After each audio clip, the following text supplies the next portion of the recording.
So guys, eyes peeled. Let's see who spots what we've come to see. There are some kudu.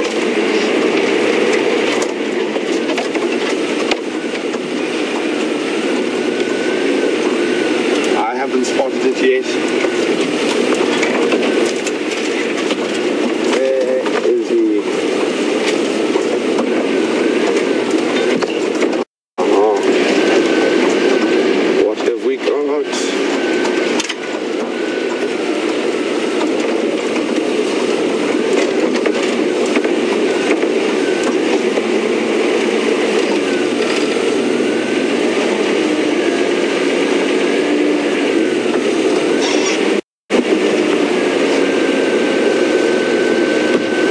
Lots of updates, but lots of guesses. Anderson male.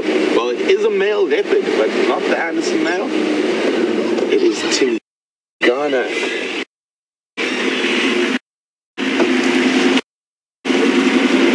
So, for those of you who knew, this is the dominant male leopard on Arathusa at the moment, and he is having a lot of pressure from a new male that's coming in.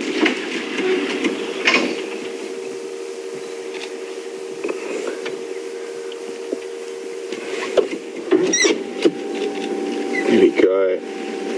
Morning, big boy. You can see he's a nice, big, dominant male leopard. You see that dewlap, those massive shoulders.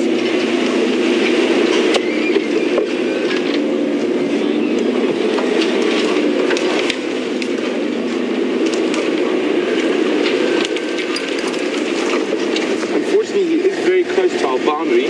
I'm hoping he doesn't go straight south, and he carries on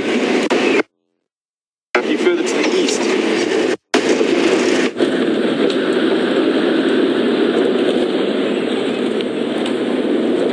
just going to try and get around in front of him quickly.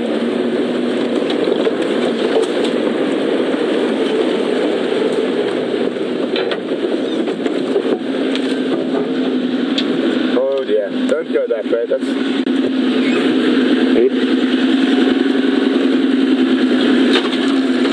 Climbs this termite mound, but we're on the boundary, so we got here just in the nick of time. Let's see if he pops out on the other side. Morning, morning. Baie goed, dank yourself. Yeah, lekker dan. Thanks very much, eh? Oh, I know, bad timing. So he's crossed our boundary. I'm just going to move so we can have a quick look at him.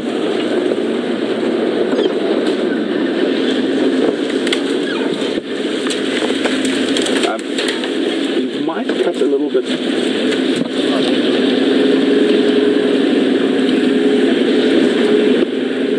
he goes.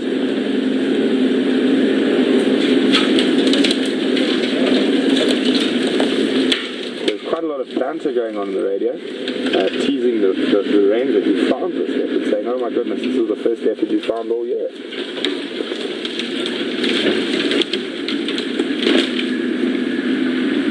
I'm hoping he cuts a little bit further east. It is possible that he might move back towards the airstrip, but unfortunately we cannot cross here. But that's why I was rushing to try and make sure we got here before he disappeared completely. We're just going to go wait. I've got a sneaky suspicion he might cut a little bit further east when he gets to the next road. I'm hoping.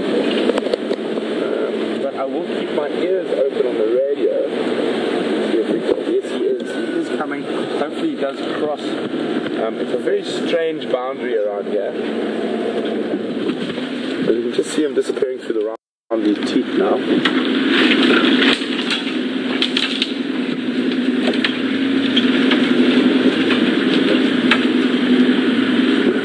Hi, Jilly from Milwaukee. Jilly said she was hoping we didn't find a leopard, but the Loch Ness Monster in Buffelshoek Dam. Jilly, I'd be quite surprised.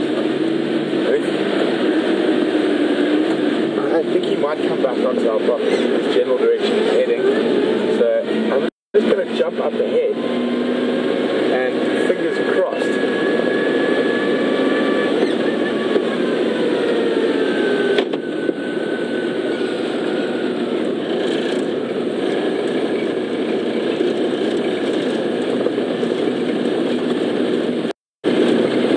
Kathy from Tennessee. Welcome on the Sunrise Safari, Kathy.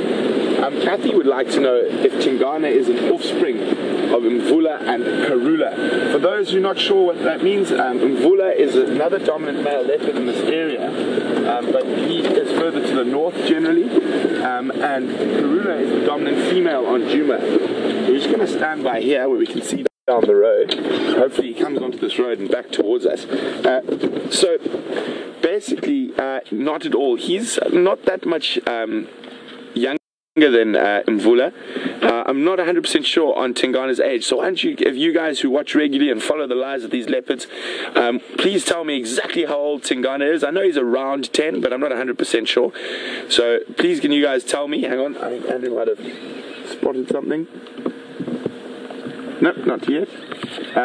But could you guys let me know exactly how old Tingana is? And you can do that by emailing questions@wildearth.tv or use the hashtag SafariLive on Twitter. So I can hear the cars crashing. If I remember, I'm going to go a little bit closer.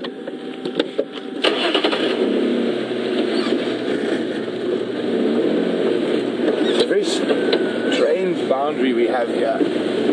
In this little corner road. There he is crossing the road in front of that vehicle. Darn it. Just going to hang around a little bit longer.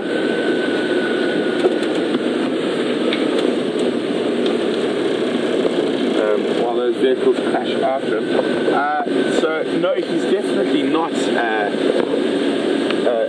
offspring of Mvula and Karula. He's been seen mating with Karula before. Just hang on, guys. Need to come again over here. Go ahead.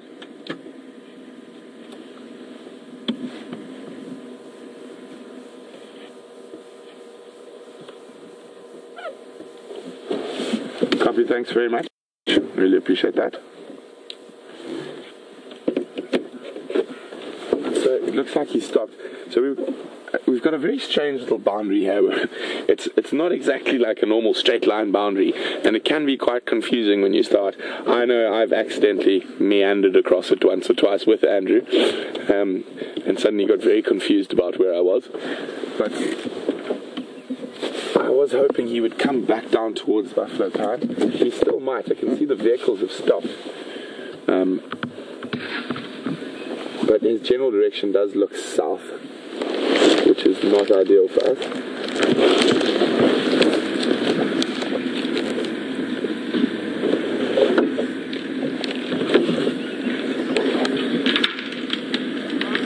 Morning, Donna. Welcome on the Sunrise Safari. Donna would like to know whether Tingana is looking for aardvark.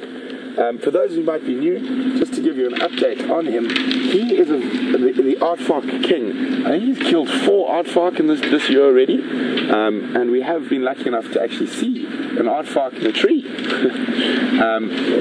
on the live safaris.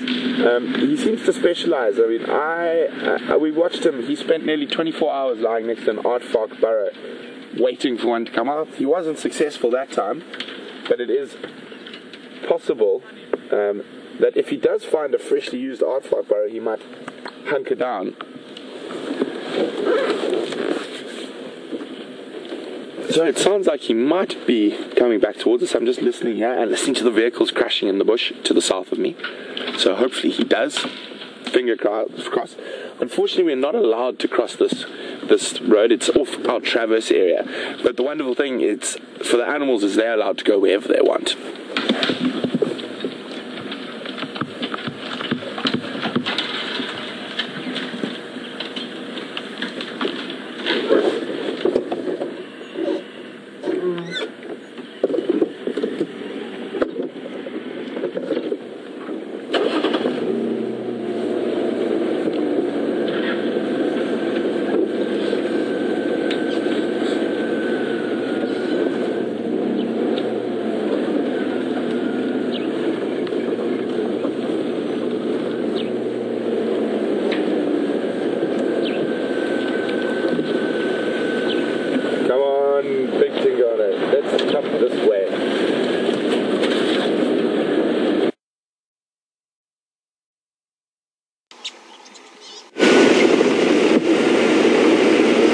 might get a long distance visual down this little drainage.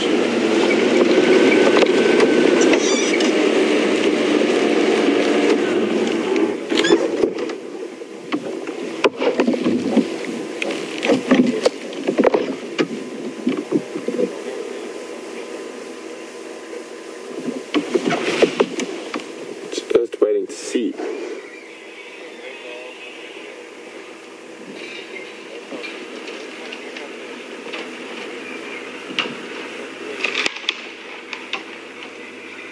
I'm just listening to the game drive radio, guys. He's somewhere in this little drainage line at the moment, and he's not moving, and he's just out of our...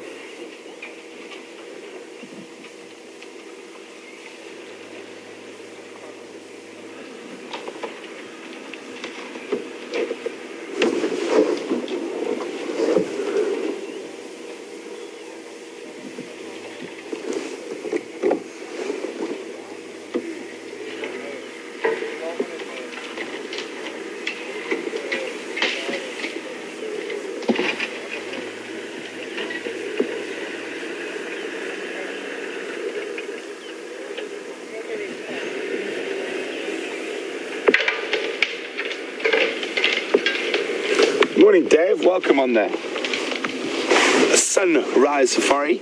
Dave's got a question about Karula's cubs from before my time called Mixo and Nduna, if I know who their fathers are.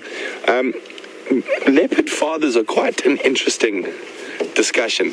A lot of people, and guides included, like to say, well, it's definitely that's the father.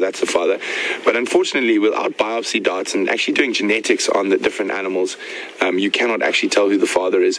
You can guess. So, for example, at the moment, with the last litter from Karula, the Quarantine and Kunyuma, it's more than likely that the father was Mvula because she is in the center of, or the core of his territory, but she would have mated with up to 4 different males, and she'll move 2-3 female leopard territories over to mate. And the reason leopards do this is to try to confuse the males, that all the males in that area think that the cubs are theirs, and that stops the male leopards killing the cubs. But it is very difficult. I generally don't try hesitant to guess. I just say, well, a male leopard is the father. We're going to hang around here for a little bit longer. I think another few minutes. But if he does continue more south, I think it's probably best that we meander on.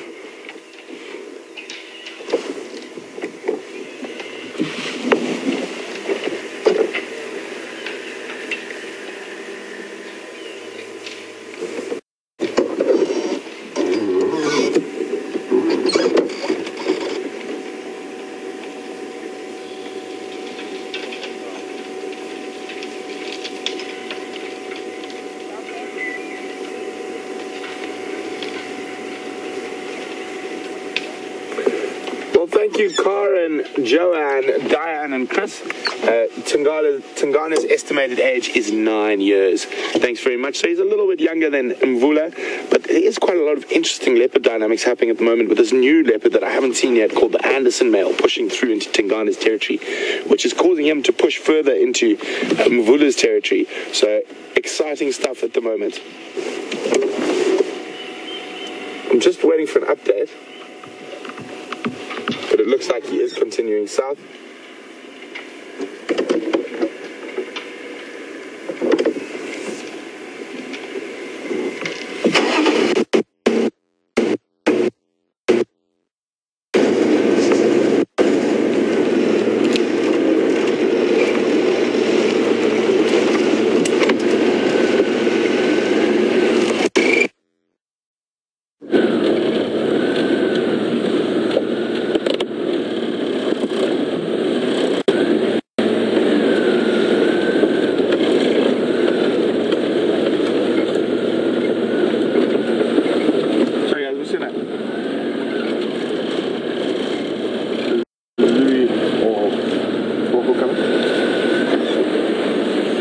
Confirm you think he's going to continue further south into Australia. Copy, thanks very much, guys. I'm going to be leaving the area. So, a brief but got wonderful visual of Tingana. Unfortunately, he has continued south out of our property, so we're going to go look for something else. But a good way to start the morning with a bit of leopard luck.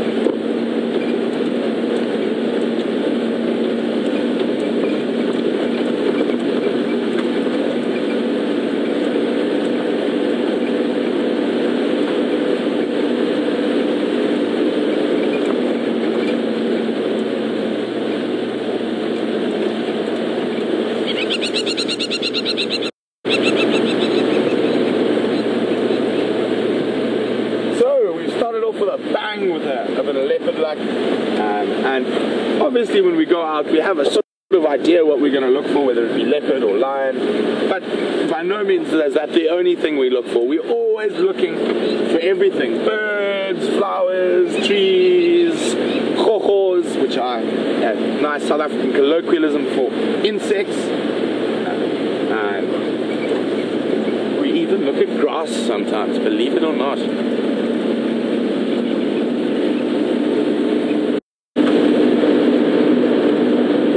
Sun's up, a little bit warmer.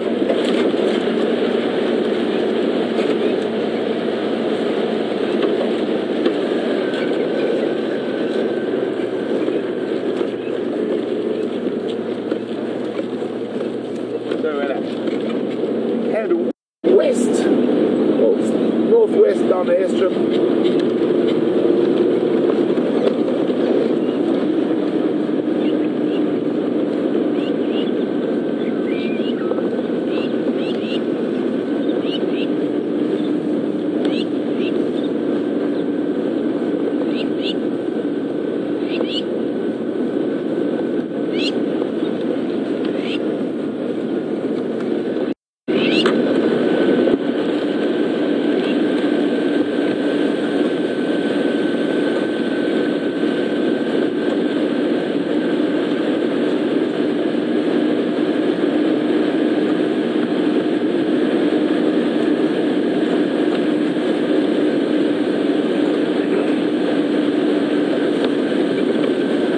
David from New Jersey. David would like to know why some vehicles can cross boundaries and some can't. Why aren't all the lodges? Why are some lodges not confronted with the same issues? Well, David, that's up to the landowners, and they have agreements between each other. So we, at the moment, only have agreements with Juma and Arathusa, and that property to the south there is owned by a different landowner we don't have a traverse agreement with.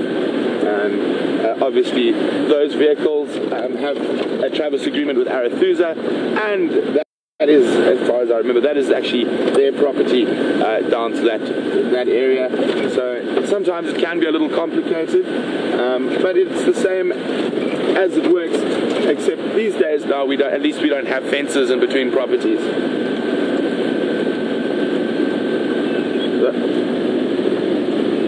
I hope that helps explain a little bit, David.